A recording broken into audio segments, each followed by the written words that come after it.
नमस्कार मित्रों, स्वागत है आप सबका। मैं वंदना सुखवाल आज आपके लिए लेकर आई हूँ रीट 2015 में संस्कृत विषय का प्रश्न पत्र। तो देखिए, माँ सरस्वती के चरणों में नमन करते हुए शुरू करते हैं। प्रश्न संख्या 61 देखिए, पाणिनीय शिक्षायां वर्णानां संख्या वर्तते। पाणिनीय शिक्षायां वर्णानां संख्या वर्तते। देखिए, पाणिनीय शिक्षा में पूछा है और वर्णों की संख्या पूछी है।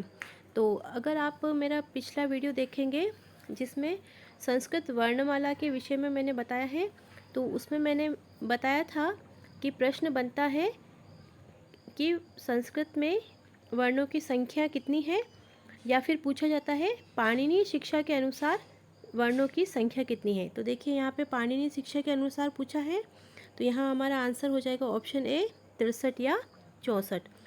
प्रश्न संख्या 62 देखिए, व्याकरणे लोपस्य तात्पर्यम अस्ति। लोप का तात्पर्य है व्याकरण में क्या होता है? विस्मरणम लोपः, अदृश्यम लोपः, अश्रवणम लोपः, अदर्शनम लोपः। तो यहाँ आंसर होगा ऑप्शन डी, अदर्शनम लोपः। अर्थात एक सूत्र है होता हलंत्यम, तो अंतिम हल वर्ण की इत् संज्ञा हो जाती है, और जिसकी इत् संज्ञा होती है उसका लोप हो जाता है, और लोप किस सूत्र से होता है? अदर्शनम लोपः से। ठीक है, तो लोप विधायक सूत्र पे पूछा जाए तो भी अदर्शनम लोपः ही आएगा। ठीक है, चलिए 67 देखिए, 63 देखिए। सह गच्छति वाक्यस्य वाच्य परिवर्तनम कुरुत। सह गच्छति का हमें वाच्य परिवर्तन करना है, तो इसका आंसर क्या होगा? देखिए, सह गम्यते, सा गच्छति, तेन गम्यते, मया गम्यते। तो यहाँ आंसर होगा हमारा ऑप्शन सी, तेन गम्यते। तो कर्ता में अगर कर्तृवाच्य है तो कर्ता में प्रथमा होती है, और कर्मवाच्य में उसका हो जाता है कर्ता में तृतीया विभक्ति। तो देखिए, सह प्रथमा और तेन तृतीया। ठीक है, आगे देखेंगे। सर्वे गुणा आश्रयन्ति रिक्त स्थानं पूरयित्वा सुक्तिं निर्मापयत। ए निधानम, बी कांचनम, सौंदर्यम, ज्ञानम। तो सर्वे ही गुणा कांचनम आश्रयन्ति, option B is the correct answer. चलिए 65 देखिए, प्रश्न संख्या। स तंडुलेन ओदनम पचति, वाक्यम इदम संशोधयत। हमें इसको शुद्ध करना है। स तंडुलान ओदनम पचति, स तंडुलेन ओदनम पचति, स तंडुलान ओदनम पचति, स तंडुलात ओदनम पचति। तो देखिए, यहाँ पर हमारा आंसर होगा ऑप्शन ए, स तंडुलान ओदनम पचति। तो यहाँ पर ध्यान देने योग्य बात है कि 16 जो धातुएं होती हैं, दुह, याच, पच, दंड इत्यादि, उन 16 धातुओं के साथ में द्वितीय विभक्ति का प्रयोग होता है। द्वितीय विभक्ति का 16, इन 16 धातुओं को द्विकर्मक धातुएं भी कहते हैं। ठीक है, अर्थात जिसमें दो कर्म होता है, एक गौण एक प्रधान। चलिए अगला देखिए। शिक्षण शब्दे मूल धातु वर्तते। शिक्षण शब्द में मूल धातु पूछी है, तो यहाँ पर हमारा आंसर हो जाएगा ऑप्शन ए, शिक्ष। ठीक है, तो देखिए, शास दिया हुआ है, तो शास धातु के साथ में क्या प्रत्यय करने पर बनेगा शब्द शिष्य। ठीक है, तो ये भी पूछा जाता है। शास धातु क्या प्रत्यय पे बनता है? शिष्य। चलिए, और शिक्ष धातु के साथ में अगर नवुल प्रत्यय हो तो यहाँ बन जाता है शिक्षक। ठीक है, शिक्ष धातु के साथ में नवुल प्रत्यय लगा हो तो यहाँ पर बन जाता है शब्द शिक्षक, और शास धातु के साथ में क्या प्रत्यय लगने पर बनता है? शिष्य। आभ्यंतर प्रयत्नः सन्ति। आभ्यंतर प्रयत्न पूछा है, तो यहाँ हमारा आंसर होगा ऑप्शन ए और ऑप्शन डी, दोनों ही होंगे। अगर आप मेरा पिछला वीडियो देखेंगे प्रयत्न विचार वाला, तो उसमें मैंने स्पष्ट किया है कि आभ्यंतर प्रयत्न 5 भी होते हैं और 4 भी होते हैं। और 5 किस प्रकार से होते हैं? तो लघु सिद्धांत कौमुदी के अनुसार आभ्यंतर प्रयत्न 5 होते हैं, लेकिन सिद्धांत कौमुदी में 4 माने गए हैं। ठीक है, तो यही इसी संदर्भ में उन्होंने पूछा है। तो देखिए ऑप्शन दोनों करेक्ट माने गए थे, क्योंकि 4 भी होते हैं और 5 भी होते हैं। ठीक है, प्रश्न संख्या 68 देखिए, पाणिनीय व्याकरणे स्वराः सन्ति। देखिए, दीर्घ प्लुतो अनुनासिकाः, उदात्त अनुदात्त स्वरितः, उदात्त अनुदातो। तो ये भी आप अगर मेरा वीडियो देखेंगे, पिछला वीडियो जिसमें संस्कृत में जो प्रयत्न विचार है उसी के अंतर्गत बताया गया है कि उदात्त अनुदात्त और स्वरित बाह्य प्रयत्न होते हैं। और वो बाह्य प्रयत्न किनका होता है? सभी स्वरों का होता है। तो यहाँ पे स्वरा कितने होते हैं? उदात्त भी होता है, अनुदात्त भी होता है और स्वरित भी होता है। तो आप ये मेरे जो पिछले वीडियो है संस्कृत वर्णमाला, संस्कृत वर्ण प्रयत्न विचार और जो उच्चारण स्थान, तो ये आप विशेष करके देखिएगा, क्योंकि इससे संबंधित प्रश्न बहुत ज़्यादा आते हैं। ठीक है, चलिए आगे देखते हैं। 69 महाभाष्यकारः कः अस्ति? पाणिनि, पतंजलि, कात्यायन, भट्टोजी दीक्षित। तो देखिए इसमें भट्टोजी दीक्षित तो बिल्कुल ही गलत हो गया। अब देखिए पाणिनि, कात्यायन और पतंजलि में कन्फ्यूज़न रहता है, तो यहाँ पर हमारा आंसर होगा ऑप्शन बी पतंजलि। तो पतंजलि तो है महाभाष्यकार, ठीक है, और पाणिनि है सूत्रकार,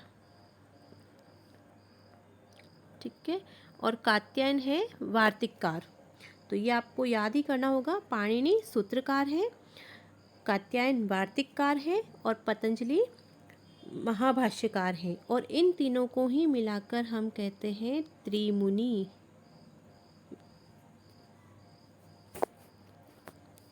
व्याकरण में जो हम कहते हैं ना त्रिमुनि, तो पाणिनि, पतंजलि और कात्यायन। तो ऑप्शन प्रश्न इस तरह से भी पूछा जा सकता है कि त्रिमुनि के अंतर्गत कौन सा नहीं है। तो यहाँ पर फिर भट्टोजी दीक्षित हमारा आंसर हो जाता कि ये त्रिमुनि के अंतर्गत नहीं आते हैं। ठीक है, तो प्रश्न कैसे भी पूछे आपको ये याद रखना है कि पाणिनि सूत्रकार है, पतंजलि महाभाष्यकार है और कात्यायन वार्तिककार है, और ये तीनों त्रिमुनि के अंतर्गत आते हैं।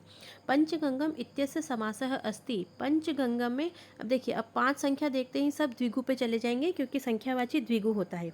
लेकिन ध्यान रखिएगा, यहाँ पर आंसर होगा हमारा ऑप्शन डी अवयवी भाव समास, क्योंकि नदी भिष्ट सूत्र से नदी संज्ञक शब्दों के साथ में यदि संख्या शब्द आते हैं तो वहाँ पर अवयवी भाव समास होता है।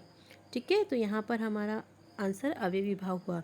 संस्कृत भाषा कौशलस्य अंतिम कौशलम विद्यते। तो देखिए यहाँ पर अंतिम क्वेश्चन पूछा है, तो अंतिम कौशल चाहे किसी भी भाषा का हो, लेखन ही होता है। ठीक है, तो पहला श्रवण, दूसरा वाचन, तीसरा पठन, चौथा लेखन। तो प्रथम कौशल, द्वितीय, तृतीय, प्राथमिक, अंतिम, तो कुछ भी पूछे आपको इसको LSRW इस क्रम को याद रखना चाहिए। ठीक है, देखते हैं आगे। ऊष्म वर्णानाम क्रमः कः। देखिए यहाँ पे प्रश्न ऊष्म वर्णों के लिए पूछा है, तो यहाँ पर क्या आंसर होगा? डायरेक्ट आंसर देखेंगे, श, स, स, ह। तो शल प्रत्याहार के अंतर्गत आने वाले वर्ण ऊष्म वर्ण कहलाते हैं। तो अगर आप प्रत्याहार से संबंधित जो वर्ण विचार वाला अगर आप टॉपिक देखेंगे मेरा वर्णमाला, संस्कृत वर्णमाला और प्रयत्न विचार वाला, तो उसमें मैंने आपको बताया है कि शल प्रत्याहार के अंतर्गत कौन कौन से वर्ण आते हैं और ऊष्म वर्ण उनका उच्चारण स्थान कौन सा होता है। ठीक है, तो आप पिछले वीडियो भी ज़रूर देखेगा, तो आपके लगभग 25% क्वेश्चन तो आपके उससे सॉल्व हो जाएंगे। देखिए 73 प्रथमा विभक्ति कस्मिन् अर्थे भवति। तो किस अर्थ में होती है प्रथमा? उपमार्थे, कारणार्थे, परिभाषार्थे, लिंग परिमाण वचन मात्रे। तो ये सीधा सा याद करने जैसा है, लिंग परिमाण वचन मात्र में होती है प्रथमा विभक्ति। लिंग अर्थात स्त्रीलिंग, पुल्लिंग, नपुंसकलिंग में, परिमाण मतलब कि तोल जो होता है, हम किसी मात्रा को जो कहते हैं वो, और वचन एक वचन, द्विवचन और बहुवचन। तो इनमें हमेशा प्रथमा विभक्ति का प्रयोग होता है, इसके अर्थ में प्रयुक्त होती है, लिंग परिमाण वचन मात्रे। छात्रा पठेयु इत्यत्र क्रियायाः लकारः अस्ति। पठेयु का लकार पूछा है, तो यहाँ पर क्या होगा देखिए, लट लकार, लोट लकार, विधिलिंग लकार, लिट लकार, सीधा सा है, ऑप्शन सी हमारा आंसर होगा विधिलिंग लकार। ठीक है, तो ये लकार आपको याद करने होते हैं, इनसे संबंधित प्रश्न तो आते ही हैं। 75 पाठ योजनायाः आविर्भावः अभवत्। देखिए अब शिक्षण से, संस्कृत शिक्षण से प्रश्न आ गए हैं। पाठ योजनायाः आविर्भावः अभवत्, कहाँ हुआ आविर्भाव?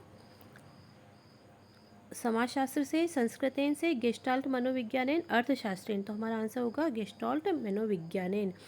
76 देखिए, मूल्यांकनस्य कति भेदाः सन्ति, कितने भेद होते हैं मूल्यांकन के? एकम, द्वौ, चत्वारः, पंच, दो होते हैं, लिखित और मौखिक मूल्यांकन। 77 देखिए,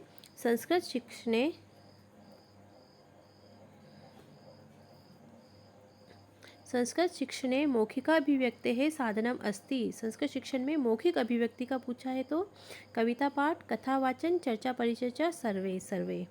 व्याकरण पाठ योजनायां नास्ति, व्याकरण पाठ योजना में नहीं है। छात्राणां शब्द भंडारस्य अभिवर्धनम, शुद्ध संस्कृत लेखनस्य योग्यतात्पादनम, विचाराभिव्यक्तेः शक्त्युत्पादनम, अत्यधिक धनार्जनम कर्तुम क्षमतोत्पादनम। सीधा सा नकारात्मक दे रखा है, अत्यधिक धनार्जनम कर्तुम क्षमता उत्पादनम। संस्कृत व्याकरण पाठ योजना हम धनार्जन करने के लिए बनाते क्या? नहीं। ठीक है, चलिए 79 प्रश्न देखिए, त्रिभाषा सूत्रे संस्कृतस्य स्थानं वर्तते। त्रिभाषा सूत्र में संस्कृत का स्थान है। वैकल्पिकम, अनिवार्यम, आवश्यकम, नास्त्यव, यह स्थान ही नहीं है। तो यहाँ पर ऑप्शन ए विकल्प के रूप में है। ठीक है, 80 नंबर प्रश्न देखिए, उपचारात्मक शिक्षणेन किम भवति, उपचारात्मक शिक्षण से क्या होता है? छात्राणां त्रुटि निवारणम, पठनस्य पुनरअभ्यासः, लेखन कलासु निपुणता, सर्वे। Option D is the correct answer, सर्वे।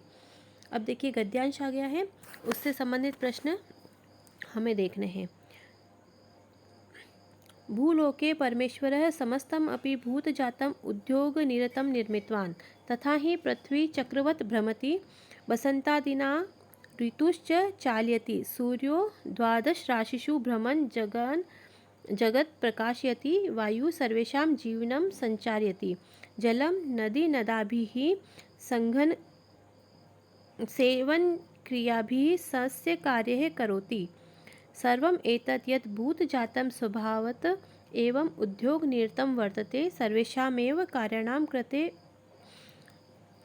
उद्यमः परमावश्यकः, केवलेन मनोरथेन न कोऽपि जनः कामपि सिद्धिं लभते, पुरुषार्थहीनाः जनाः न किमपि कर्तुं शक्ताः, पुरुषार्थं विना सकलोऽपि समाजः निष्क्रियः निरर्थकश्च भवेत्, उद्योगेन विना न कोऽपि सुखं प्राप्नोति, अनुद्योगः मानवस्य महीयान् रिपुः सः खलु सदैव दुःखस्य कारणम्, उद्योगेनैव सर्वं सिद्ध्यति, अनुद्योगेन च नश्यति।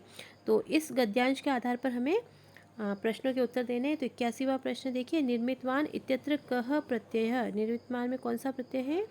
तवतु प्रत्यय। तो आप याद रखिएगा, त और तवतु प्रत्यय हमेशा भूतकाल में प्रयुक्त होते हैं। ठीक है, भूतकाल में प्रयुक्त होते हैं। और इन त तवतु निष्ठा, तो इन त और तवतु प्रत्यय निष्ठा संज्ञक कहलाते हैं। चलिए अगला देखेंगे, 82 नदी नदाभिः इत्यत्र का विभक्ति ही। तो यहाँ पे कौन सी विभक्ति? तृतीया बहुवचन, चतुर्थी बहुवचन, षष्ठी बहुवचन, पंचमी बहुवचन। आंसर बी तृतीया बहुवचन। अनुद्योगः इत्यत्र कः समासः? न उद्योगः इति अनुद्योगः, तो नए तत्पुरुष समास है, बहुप्रीहि नहीं है, उपपद भी नहीं है, कर्मधारय भी नहीं है। सकलो अपि इत्यत्र संधि विच्छेद करणीय। सकलः, ऑप्शन ए सकलो धन अपि, सकल धन अपि, सकलः अपि, सकलो अपि। क्या आंसर होगा देखिए 83 में, 84 में। तो यहाँ पे ए और सी दोनों सही हैं। सकलः अपि भी होगा और सकलो अपि भी होगा, क्योंकि देखिए विसर्ग है, विसर्ग का ऊ बनता है, ऊ से ओ होकर तो भी और यहाँ पर ओ दिया हुआ सीधा, तो वो भी सही है। तो दोनों ही यहाँ ऑप्शन करेक्ट माने गए हैं। उद्योगेनेव इत्यत्र कः संधि अस्ति? तो उद्योगेन प्लस एवः कौन सी संधि होगी? देखिए यहाँ पर होगी बी वृद्धि संधि। अगला देखिए पद्यांश है। निंदन्तु नीति निपुणाः यदि वा स्तवन्तु लक्ष्मी समाविशतु गच्छतु वा यथेष्टम् अध्येव वा मरणम् अस्तु युगान्तरे वा न्यायात् पथः प्रविचलन्ति पदम न धीराः। ठीक है, तो इस पद्यांश के आधार पर प्रश्न है, उनके उत्तर देने हैं। निंदन्तु इत्यत्र कः लकारः, देखिए अभी ऊपर पूछा था, अभी वापस से आ गया है। निंदन्तु तो लोट लकार, ठीक है, लकार तो आपको याद करने ही पड़ेंगे। 87 देखिए, समाविष्टु पदस्य विच्छेदम कुरु। सम प्लस आ प्लस विश प्लस लोट, समा प्लस विश प्लस लोट, सी समा प्लस विशतु, डी सम प्लस आ प्लस विश प्लस लट। तो हमारा आंसर हो जाएगा ऑप्शन ए, सम उपसर्ग है, आ भी उपसर्ग है, विश धातु है और लोट इसमें लकार है। ठीक है, चलिए अगला देखिए। यथेष्टम इत्यस्य संधि विच्छेदः करणीयम्। यथेष्ट प्लस अम, यथा धन इष्टम, यथा धन एष्टम, यथेष प्लस टम। तो यहाँ पर हमारा आंसर हो जाएगा ऑप्शन बी, यथा धन इष्टम। गुण संधि हुई है, आ के बाद ई है, तो वहाँ हो गया ए आदेश। ठीक है, चलिए आगे देखेंगे। धीरः इति पदम कस्मिन् लिंगे प्रयुक्तम अस्ति। पुल्लिंगे, स्त्रीलिंगे, नपुंसकलिंगे, सर्वलिंगे। तो यहाँ आंसर हो जाएगा ए, पुल्लिंगे। न्यायात् पथः प्रविचलन्ति वाक्यम इदम लोट लकारे परिवर्तयत।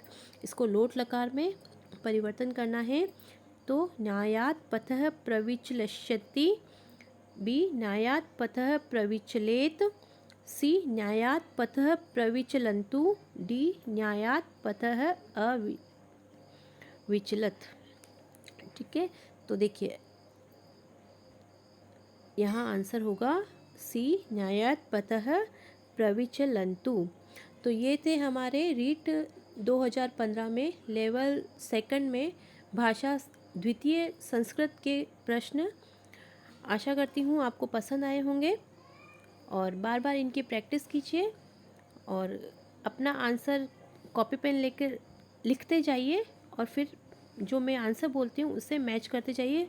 तो इससे आपका जो मॉडल पेपर सेट की तैयारी करते हैं उस तरह से आपकी तैयारी होती जाएगी, जो आपकी आने वाली परीक्षाओं में आपके लिए बहुत ही लाभदायक सिद्ध होगी।